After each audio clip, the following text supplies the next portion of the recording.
Hey guys, I wish I had known then.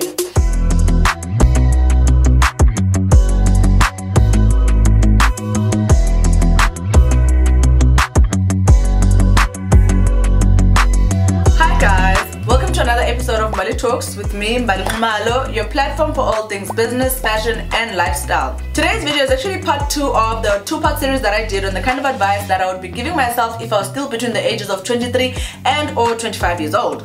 However, if you'd actually watched the first video, you're going to realize that it's actually advice that would work for you even as young as 18 years old and onwards. So it's definitely a video that I'd start with before hopping onto this one. And the reason for that is the content on this one is a bit more higher grade in the sense that I'm now assuming you're at the point where you're done with your tertiary education and you've just found your first job and you're ready to start life, you know? So this video is basically for that today. If you just found this channel, you just found one of the best channels on YouTube right now, so please do join our community by hitting that subscribe button so that you can join us. And if you've been with us since day one, thank you so much for coming back. I always see the notifications and the DMs and the emails that you guys send me just to encourage me to continue making such content, so thank you so very much for that. So my first piece of advice to someone who's still starting out in life is to pay yourself first. Let's say now you found your first job and or you've decided that straight from tertiary you're going into business. Good luck with that one, we wish you well. And you're now making a bit of money, or rather you're now seeing a bit of income in your everyday life. My advice for you is to save, and this is what paying your first is basically about. So even now as an adult, each time I get a bit more money than what I had budgeted for, or money that I didn't think I was going to get, I take it straight into my savings account. Not only that, based on my everyday income that I know standard, this is the amount of money that's going to come into my bank account, I save up to 40% of it, because I do not want a situation where, let's just say something happens to me and I'm unable to work, or I'm unable to wake up every day to go and run my businesses. I am now suddenly out of money, and immediately I'm starting to think I need to start cutting down on everything in my life. You don't want that to happen to you. Not only that, as a young person, you want to be able to just always have a bit of savings to get you a bit ahead when it comes to either buying your first house or even buying your first car. I know that for me, that definitely worked a lot. And like I mentioned in the first video, I used to do a lot of side hustles, guys. So that money, not only did it help me live a certain lifestyle that was sort of higher grade compared to the lifestyle that students lived, but it also helped me to have a bit of savings by the time I started working, you know. And when I started working, my first formal job at PwC, we were literally getting paid $5,500 before tax. So you can imagine how much money actually ended up going into the bank account, you know. And I just couldn't have imagined a situation where I didn't have a bit of savings in order for me to continue being able to go out for lunch with my friends, or even buy myself a cute shoe every time we've ended a big audit just to reward myself, you know. But all those things will not happen if you're somebody who does not believe in saving. And I'm not saying save 40% of your salary. No, you probably have family to take care of, or you have studying that you still need to pay off. That's all well and good, but just make sure that before you start spending your money on luxuries, you have taken out a bit into your savings account. Another way that I found helps me even right now is to allow the bank to take a certain amount of money every month out of my bank account and put it into a savings pocket, you know. Those who started bank are going to know what I'm talking about. This just ensures that in a 12-month period, because usually they pay that money back, in a 12-month period, I get back that money into my account, and the bank asks me, would you like us to pay this money back to you, or would you like us to keep it and keep reinvesting it? It's just nice to know that after 12 months, this is basically what I've worked towards, you know. And even though I only started with 150 on the savings pocket, it's now gone a bit higher with each year, because obviously I'm also starting to make a bit more money than I did a couple of years ago. So that's something I'll definitely look into. You don't want to find yourself out in the cold on a rainy day, guys. Like, it doesn't make sense. I often think of my life and I think there's people who probably live my kind of lifestyle, but if they suddenly had to pay, I don't know what, but an emergency that say maybe needed 20,000 rand, they would not afford. And if I'm living the lifestyle that I'm living now, for me it does not make sense for you not to have savings of at least 20,000 rand. It literally does not make sense. It means there's something that you're doing wrong when it comes to your spending. So with you as a younger person, your expenses are way less. You're probably paying rent, and if not, like I did, you're probably still staying at home. That's even better. Use your money wisely. Put it away for a rainy day. My second piece of advice to anyone who's still starting out in life is to buy a second-hand car. There's a very funny story in my family about my experience with this, so I'm going to be sharing it with you just now. When I wanted to buy my first car, one of my older brothers suggested that, you know what, let's give you money up front so that you can go and buy a Dubai of say maybe 35, 40,000 rand, so that you don't have to have a monthly debt at the bank by buying a new car. And silly old me thought to myself, heck no, I'm not about to be driving around in a Dubai. I'm a working girl now. I actually deserve a new car. Hey guys, I wish I had known then. Anyway, so fast forward, I find the kind of car that I want to buy. It was actually a Kia Picanto. And initially, my plan was to buy a second-hand car, but the couple that I wanted to buy the car from, they just kind of kept giving me a runaround until I think I was borderline depressed, you know. And when my family saw this, they're like, you know what, take your savings and a bit of whatever money that we were going to contribute for you and just go and get a new car, you know. Gladly, the girl went and got herself a new Kia Picanto, guys. And at the time, quite honestly, with the deposit that I had, from my first point of being able to save and have money for stuff like that, I was able to reduce my monthly installment for the car to be about 1.7 per month, you know. And on top of that, I had actually paid my insurance in full for the first year, so I didn't have insurance that I was paying on a monthly basis. Now, let's go back to my first point of saying that our first jobs was 5,500 rand. Let me subtract for you 1,700 rand from 5.5, guys. You already know that the balance is too ridiculous. That's besides the fact that I still needed to buy fuel and obviously change tires. If my windscreen got broken, I needed to be able to have access to be able to replace the windscreen, etc, etc. Do you know that the first time that installment went out of my bank account on the first month, I literally went back to the conversation that me and my brother were having of me buying a Dubai, where I would have literally paid 40,000 rand and I would have gotten out of that whole situation for the rest of maybe 3 years or whatever. And I'm not saying to you, you should buy a Dubai or you should buy a car that's at the end of its life, but I'm just advising you that you would rather go and buy a second-hand car than a new car. Remember guys, new cars literally depreciate the minute you drive them out of the dealership. Like, I'm not kidding you. And this is based on experience that I've had over the years, you know. The car that I currently drive is a 320D, which is amazing. It has so many amazing features, you know, which quite honestly, if I had tried to spec that car from scratch in order for me to be able to buy a new car, I would have probably had to pay double the amount of money that I pay on that car just to have the kind of features that it has. So that's another advantage of buying a second-hand car, because you find that the value of the car initially has gone down, but the features in the car are still as good as what they would have been if you were buying your new car, you know. So somebody else with their money, which they obviously have money, they're older than you, they've been in the game longer, they've made more money than you, they went and bought a new car. Yours is to go and buy their version by buying a second-hand car. Another option is to buy cars from the auction. I know that in South Africa there's Oka, which I think I have seen, and I've actually attended some of the auctions there. The cars there go for ridiculous amounts, guys, because literally they are also just trying to get rid of the car. And even though they want to make a profit, they really are not that deep compared to buying a new car. Also, you find a lot of the dealerships that sell second-hand cars actually buy from the auctions. So can you imagine cutting out the middleman by cutting out that dealership and actually buying the car yourself at the auction? It would save you so much more money. And also, like I said, a car just comes with a lot of other expenses. The tires, the windscreen, maybe to fix something that has been broken. You don't want to find yourself affording a car for 3,000 rand and then literally going and buying a car that takes 3,000 rand every month, because it means if you need an extra 1,000 rand, which now that's 4,000 rand, you will not be able to afford it. There really isn't no need. If you're still starting out and you're trying to buy your first car, go for a small second-hand car. There's Polos, there's Kia Picantos if you're me, there's Kia Rios even if maybe you got a better job than the one that I had. There's just so many options in the market. And also remember that you're still young. You're not yet competing with anyone. In fact, you'll never compete with anyone. There's no need for you to put pressure on yourself. Even if you are my age and you're only just starting out in life, there's absolutely no rush for you to try and look like $1 billion.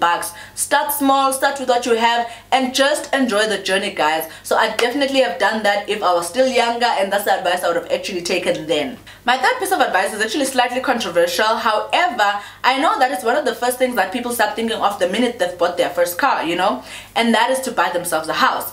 My advice for you is to buy an investment property and not just a house. And I know you're probably thinking, Panbali, what's the difference between the two? The difference is that if you buy an investment property, it means that in the next 3 or 4 years, you could probably be able to pay it off because it does not cost as much as buying yourself a house. However, if the first thing you do after maybe getting a promotion, or maybe say after getting married and meeting someone that you can share your expenses with, is to think, let's buy a house that's going to be taking between 15 and 18,000 rand a month, and I'm assuming you're buying a house at a slightly, good estate where the houses are going for 1.5 million or they're going for 1.8 million, you're going to find yourself paying that amount of money every month. And that's basically, like I said, 15,000 or 18,000 rand a month. My problem with that, you find you've committed such a large sum amount of money of your income to this one thing in your life. And what you have left out is the fact that life does continue and you need to be taking care of other things as your life goes on. So if you're paying this chunk to this one thing, it means you might not have money to study further. It means you might not have money to start that business that you want to start. It means you might take a while before you actually are able to upgrade maybe even your car if that's something that you want to do, because you just have this large chunk of money that is invested in this situation, Not only that, what I found with people who buy houses and then maybe think, I want to decorate my house this way, or I want it to have these types of fittings, it becomes very hard for you to let go of the house when it comes for time for you to move. Say maybe now you get a bit of more money, or maybe you've now gotten a promotion and you're wanting to buy a bigger house. It just becomes hard to think, you know what, we're gonna move from paying 18,000 rand to suddenly paying 25,000 rand because your life is progressing. So my advice to you is to try and find those small properties that are being sold off by developers. The ones that come at like 750,000, 800,000, maybe even 899. I just feel like those properties are more manageable in terms of your rates and your levies, and obviously the amount that you're going to be paying at the bank each month. Not only that, with sheer luck and a bit of more promotion, a bit of more money coming in, you could actually be able to afford paying off that property in a space of 5 to 6 years, which means you get to save so much more interest. On top of that, the first house that you're likely to stay in is not the house that you're going to be wanting to be staying in by the time you're the age of 35, And the last thing you need is to feel like you can't upgrade that house because you're paying such a large amount of money on it, aka 18,000 rand. Yet if you start with an investment property which is slightly smaller, you're more likely to be able to feel like, oh, actually now I've gotten a promotion, I have a bit more extra money, I can actually go to the bank and get myself a house that now will require me to pay 15,000 rand. And also, you now then get left with the investment property as something that you can actually own, and you can even use as collateral in the event that maybe you want to take a business loan, or you want to take maybe even a building loan, It just sets you up better than taking all your money from the get-go and putting it into a big investment like paying 18,000 rand a month for one house. So it's something that I would definitely consider it. I think you guys have realized how passionate I am about this point because of how long it is, but it's just based on the experience that I've had, And then you're able to say 5 years later, oh, I actually have 2 properties, or I actually have 3 properties.